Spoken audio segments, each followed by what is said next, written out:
We don't want to pick fights where we don't need to, but it is essential that the Whitehall machine understands that if we win, there will be change. I would have thought, I know, is way beyond what even a free speech champion such as myself thinks is acceptable. And yes, these were aimed at me personally. Hello. Danny, what sort of problems do you expect Reform to face if they do form a government? Do you think the civil service are ready for a Reform government? Will they work with Nigel and his team?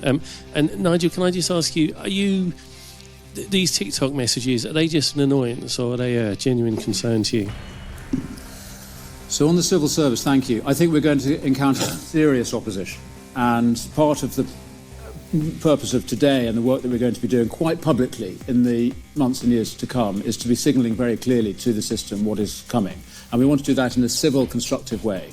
We don't want to pick fights where we don't need to, but it is essential that the Whitehall machine understands that if we win, there will be change. And what that will look like, we'll be talking about more in the period ahead. But I think there will be opposition, but I am determined that we do this in a way that is constructive. And there will be many civil servants who will actually, I hope, I'm confident, and my experience in the civil service is this, there are many people, often quite quiet people, often not at the very most senior ranks, who recognise how broken the system is and who will want to help us. So I think it's very, very important that we signal to those people, not out to get everybody. And we want to work constructively with those parts of the machine that recognise that a system designed in the 19th century is no longer remotely fit for purpose. And a much leaner, much more efficient, much more open central apparatus that is properly accountable to elected politicians. And so when people vote for a change in government, they actually get a change in government, not just a change of ministers. Right. Look, I knew Charlie Kirk for virtually 10 years, knew him pretty well, campaigned around America with him, spoke at Turning Point conferences. I knew the guy very, very well. And obviously deeply upset by what happened. Some of the reaction to it was vile. Vile. But if you believe in free speech, you have to allow people to say distasteful things. But equally, if you believe in free speech, you believe there are limits to free speech. An incitement to kill, I would have thought, I know, is way beyond what even a free speech champion such as myself thinks is acceptable. And yes, these were aimed at me personally. I mean, look, it's not a very pleasant experience, let's put it like that. And so I did challenge the police to do something, but they've decided this does not meet the threshold. Gosh, imagine if I'd made some joke about the trans community. I'd probably be in real trouble. And that is at the heart of two-tier Britain, two-tier policing, two-tier justice, and two-tier care. And it's one of the reasons the flags are going up all over this country. The public have sussed it. The government is not on the side of ordinary, decent, working people. Thank you. We move on to Tony Diver from The Telegraph. Thank you. Danny, can I ask you, until this morning you were a Tory frontbencher. You were in charge of representing your party in Parliament. When did you tell Kemi Badenoch that you intended to defect, or did you leave her to find out on television this morning? And can I also ask, you previously said that Robert Jenrick was the man who could win voters back from Reform. Do you no longer think that he can? And if you don't mind, briefly, just to Nigel, Danny's twice here asked civil servants and military officials to give advice to Reform. Are you asking people to break their oaths of confidentiality to the government and leak you information about what's going on inside government and the military? Or perhaps you already have people doing that? So on the first question, I informed the Chief Whip this morning before coming out here today, and in the proper way. But no, I didn't want to put any of my colleagues in a difficult position of asking them to keep any sort of secret for me before we did this. And so that's that. On the what was the second part of your question? Robert Jenner. Well, I have a great personal respect and regard for Rob, and obviously supported his leadership campaign last year. I wish that he had won, because I think he would have done things differently. I think he would have taken the fight to Labour immediately rather than Kemi's strategy, which is a respectable one, by the way. It's understandable why she chose to do it, which was to, as it were, disappear from public view for a year or two while the Conservative Party sorted out what it thought.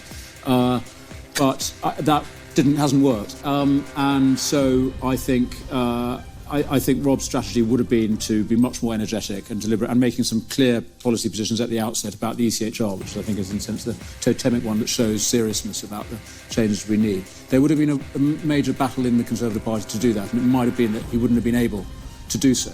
This is my problem about the divided party. So in answer to your question, do I think that Rob could succeed? I don't think he could succeed in overtaking reform now. Who knows what would have happened if he'd won last year, but I think now it is too late. And so I wish all my former colleagues well on a personal level, but as I say, I think the Conservative Party is unable to deliver for Conservatives. Since I made that announcement at conference on the 5th and 6th of September to say we're going to be setting this department up, I've had a lot of people contact me, mostly those from the military or the civil service that have quite recently left, and one or two in very senior positions, who've no desire to go public but genuinely want to help because they see what the problems are. We're not encouraging people to break their oaths or break the law or be whistleblowers, but my impression is there are many working within the system who are frankly in despair.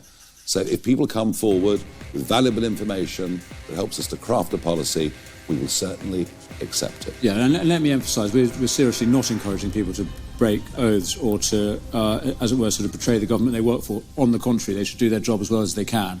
But we do want advice on how to fix the system itself. So it's not about policy, and certainly not about any kind of official secrets about what the government's doing, what ministers are doing. It's about what is your advice to us on how we should structure Whitehall and how we should arrange the apparatus of government in the most effective way. And that's something that only people who have either working currently or have worked in it can do. Exactly. And that's our weakness, and you're coming here to help us fill that.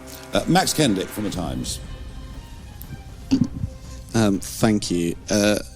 Nigel Farage, this is the first sitting MP defection since the election. You had five MPs just after the election. You're back on 5 now. How many MPs will you have by the end of the Parliament? What a good question. And Danny Kruger, you were a big supporter of Boris Johnson.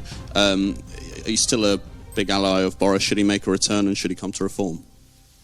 I've no idea what by-elections will come up over the course of this Parliament. Undoubtedly there'll be... There's only been one so far, which is quite surprising, which is Runcorn, of course. We will look forward to future parliamentary by-elections. We will do our absolute best to win them. Whether we'll be up against Mr. Burnham in one of them, I don't know. We'll have to see. We'll have to see what the future brings. And I think there will be more colleagues who have sat with Danny that join us. Are we in conversation with some of them? Yes. But as I say, we've got a couple of bars here that have to be cleared. Number one, we have to see that they genuinely, in policy terms, are with us. And secondly, that they're coming not for a meal ticket, but to add to our movement, to add to our party and what we are trying to do.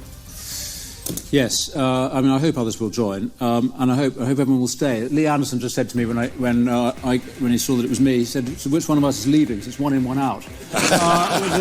So I hope that trend has stopped, Lee, with this. We need to grow. On Boris, I genuinely have great personal regard and respect for what he achieved as the cheerleader for Brexit in 2016, and as I think the only man who actually had the courage and the style and the conviction to kick the door down, as he did in 2019, to get the deal and get Parliament to back an election and then to go on to win such an astounding victory in 2019. So I will always revere Boris for his achievement in that period. I'm afraid to say I think subsequently as Prime Minister he failed, and he's part of the failure of the Conservative record in the last Parliament. And I think he has